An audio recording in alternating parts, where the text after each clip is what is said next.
We do love a good run and gun game here at NGR. We immensely enjoyed the Contra series of games. Look out for these in a future episode. However, you could also argue that the NES Robocop game is element to this. Again, look out for this in a later episode. However, mention run and gun games to a lot of people and you will have fond memories of today's review. Here, we're going to be looking at the arcade version of Metal Slug. This game was released into the arcades in 1996. Developed by NASCAR Corporation and published by SNK, it has spawned numerous sequels and has been ported onto many platforms. There are a lot of Metal Slug diehards out there and I'm here today to find out why. I learned about Metal Slug a lot later than its release date. Obviously not owning a Neo Geo at home because I didn't live in a mansion meant I could only play these games at a much later date. However, get there I did, so here goes. The year is 2028. And the evil General Morden and his army are attempting to overthrow the government. He has recently managed to gain access to an all-terrain combat tank called, you guessed it, the Metal Slug. Playing as Captain Marco Rossi of the Peregrine Falcon Strike Force, you've been ordered to sort the bad guy out and bring peace back to the world. It's a heartwarming story. However, to do this you have 6 levels of comedic blast anything that moves action to get through first. Using the Neo Geo 3-button control method, this is a 1 or 2 player game. Player 1 controls Marco, and if you join by player 2 they control Tama Rovin. The enemies come at you thick and fast and you use your weapons to blast them back to where they came from. You start off with a pretty standard gun with unlimited bullets, but you can upgrade this to a machine gun, a flamethrower, rocket launcher or a shotgun. These have limited ammo and you revert back to your gun if they run out or if you lose a life, which will happen a lot. You see, you start with 3 lives and these disappear very, very quickly.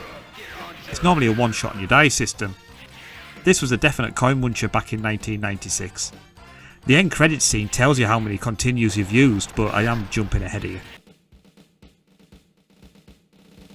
The baddies swarm at you either on foot, in tanks, planes, helicopters, basically anything they can lay their hands on. But as well as your weapons you've got grenades you can throw, or you can stab them if you're close.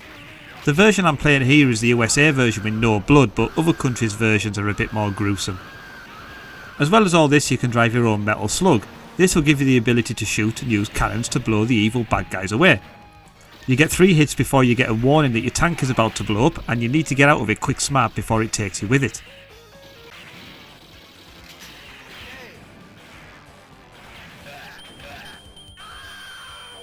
The graphics are fantastic and the cartoon-like sprites move smoothly and they've got a brilliant amount of detail. Notice the nice touch here of the sprite with the cold breath on the ice levels. The end of stage bosses are big and menacing and they do take some killing, and this is pretty obvious being an arcade game.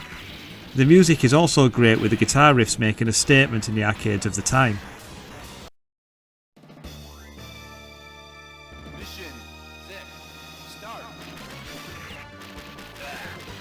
Every level, as you expect, has got its own look and feel with just enough differences to make an impact. See here that I'm using an anti-plane gun to kill the enemies, and not very successfully I might add.